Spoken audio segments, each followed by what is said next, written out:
Meus amados, estamos aqui novamente no mesmo dia, pela graça do Espírito Santo, continuando a nossa catequese em torno da carta apostólica do nosso Papa Bento XVI, a porta da fé.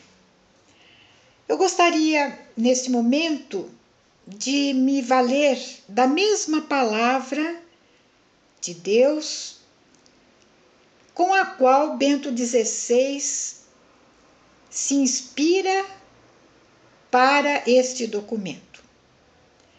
Nós estamos falando do capítulo 14 de Atos dos Apóstolos, versículo 27.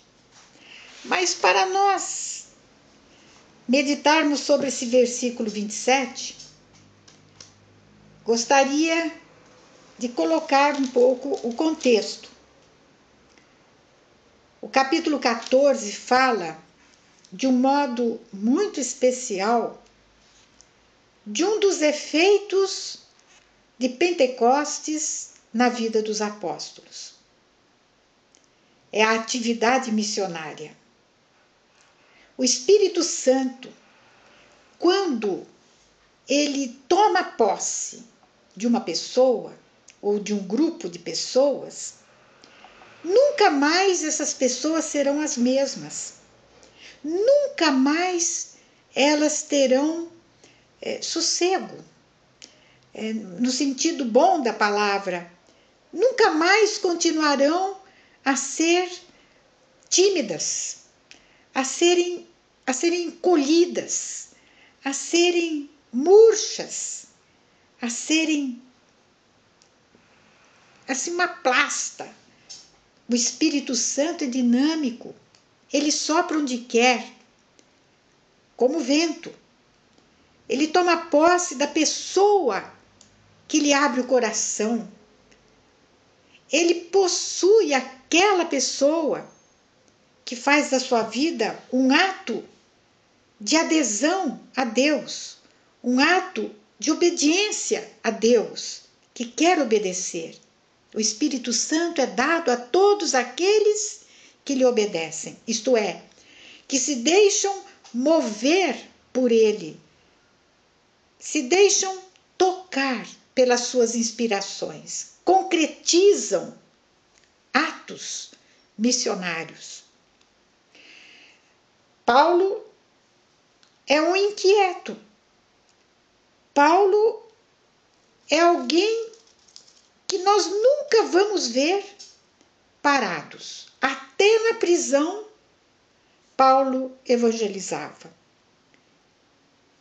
Na semana anterior a Pentecostes, nós lemos uma das passagens de Atos dos Apóstolos, quando Paulo ficou 2 anos preso, mais ou menos preso, né? Numa casa, com um guarda tomando conta dele. Ele recebia todos aqueles que o procuravam. E o que será que Paulo fazia com essas pessoas que o procuravam? Jogava buraco? Assistia um futebol pela televisão? O que será que Paulo fazia? Tomava conhecimento das últimas coisas que estavam acontecendo ali em Roma? Não. Paulo evangelizava. Paulo pregava a palavra de Deus. Paulo anunciava Jesus Cristo morto, ressuscitado. Paulo dizia da necessidade da conversão para a fé. Paulo não perdia a oportunidade de adentrar a porta que Deus abria para ele. Vemos uma lista de lugares por onde Paulo passava e voltava aos lugares onde ele já havia estado anteriormente, para organizar a igreja, para confirmar os discípulos, para completar a sua instrução. Maravilha! Então nós vamos pegar aqui Atos 14, a partir do versículo 21. Depois de terem anunciado a boa nova naquela cidade, a cidade era Derbe, E feito muitos discípulos, voltaram para Listra, Icônio e Antioquia, onde eles já tinham estado. E o que eles voltaram para fazer? O que lá?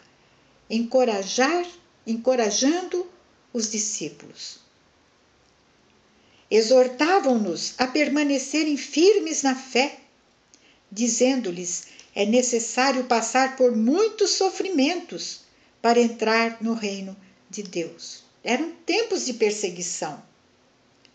Os recém-convertidos eram crianças na fé, infantis na fé, estavam dando os primeiros passos na sua adesão a Jesus Cristo. E como um bom pai na fé, um bom pai espiritual, Paulo consolidava a fé daqueles a quem ele tinha evangelizado. Paulo exortava, Paulo estimulava, Paulo encorajava, como diz aqui, os discípulos a não esmorecerem, a permanecerem firmes na fé. Paulo dava para eles o sentido cristão do sofrimento, as razões do sofrimento cristão, para que eles pudessem sofrer, quem sabe, um eventual martírio. Nós precisamos aprender com esse apóstolo magnífico. Às vezes, nossos grupos de oração, às vezes um pós-querigma, né?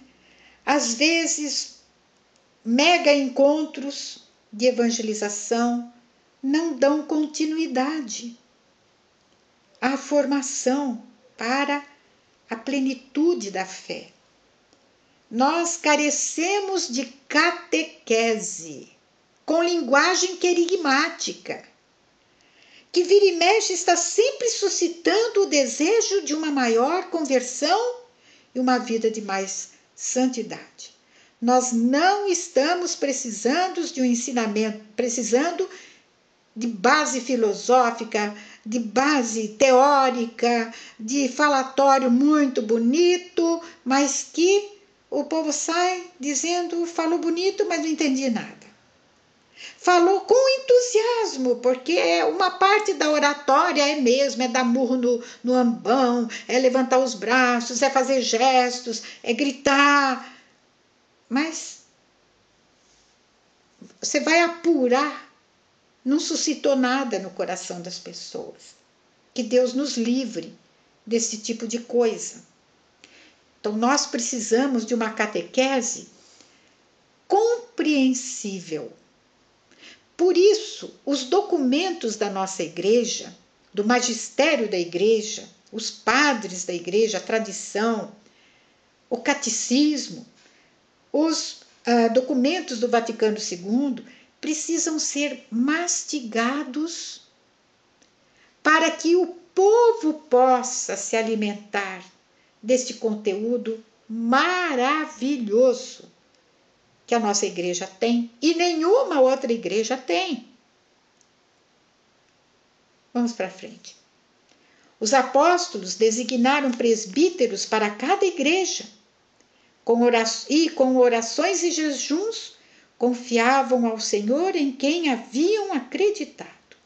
Designaram apóstolos para organizarem a igreja local que estava começando. Em seguida, atravessando a Pisídia, chegaram a Panfilha. Olha como Paulo é inquieto. Anunciaram a palavra em Perge e depois desceram para Atália. Dali embarcaram para Antioquia, de onde tinham saído. Voltaram, entregues à graça de Deus para o trabalho que haviam realizado. Por isso, na nossa comunidade Nova Aliança, nós fazemos as nossas viagens missionárias. Vejam como está se repetindo.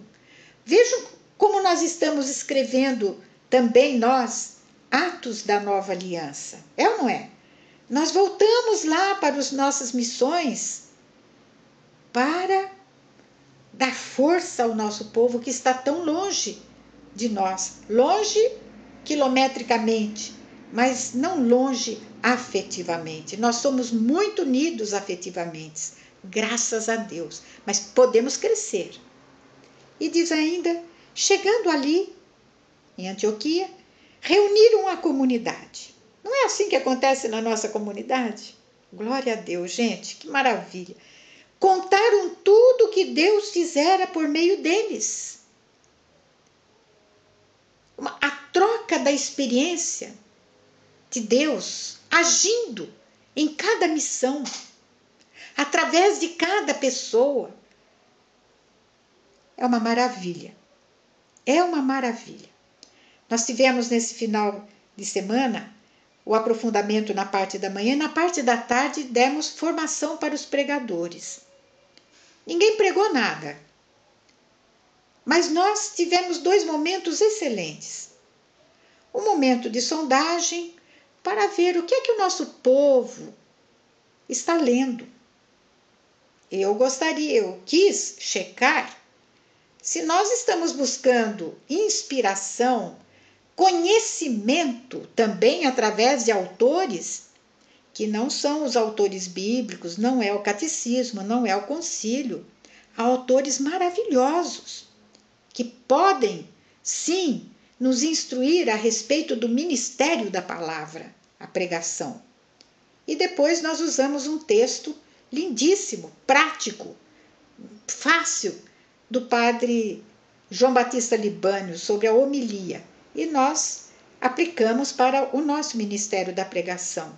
E a partilha foi simplesmente maravilhosa. Fazíamos isso, contaram tudo que Deus fizera por meio deles. E agora?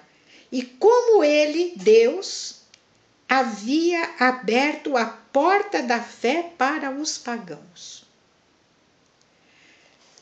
Se o Senhor não construir a casa, em vão trabalham os que a edificam. Se o Senhor não vigia a cidade, em vão vigiam as sentinelas. Se o Senhor não abrir a porta para nós, em vão nós vamos adentrar numa porta que não vai dar em lugar nenhum. Por isso agradecemos muito a Deus pela porta da fé que Ele, em primeiro lugar, quer abrir dentro de mim, dentro de cada um. Nós ainda não adentramos, nós ainda não penetramos no que significa ter fé, crer. A língua hebraica, a Bíblia hebraica usa, no lugar da palavra fé, a palavra adesão, aderência. E no lugar da palavra fiel, fiéis, ele diz os aderentes. Aqueles que aderiram à proposta do Evangelho, aderiram a Jesus Cristo, que fizeram a experiência da passagem da morte para a vida, do pecado para a graça, suplicaram e foram cheios do Espírito Santo. Se não for com estas armas, Deus pode abrir milhões de portas e nós vamos ficar do lado de cá. São Paulo aos Coríntios, na primeira carta aos Coríntios, capítulo 16, no versículo 9, ele diz assim: permanecerei em Éfeso até Pentecostes, em Éfeso, pois aqui se abriu para mim uma porta larga e promissora e os adversários são muitos. A porta da fé que Deus abre para nós, confiando em nós, Deus confiando em nós através do Papa, nos diz A porta que eu abro para vocês é larga e é promissora, vai dar fruto. Não percam a oportunidade, porque os adversários são muitos, os lobos são muitos e estão desfalcando o rebanho da Igreja do Senhor. Fica aqui um desafio. As portas estão abertas para nós. Não nos deixemos intimidar. Não nos deixemos acomodar. Peçamos ao Senhor que abra para nós portas de paróquias, de casas, de empresas, de instituições, para que nós ali possamos viver este privilégio de estarmos escrevendo atos da nova aliança. Louvado seja nosso Senhor Jesus Cristo. Para sempre seja louvado. Amém.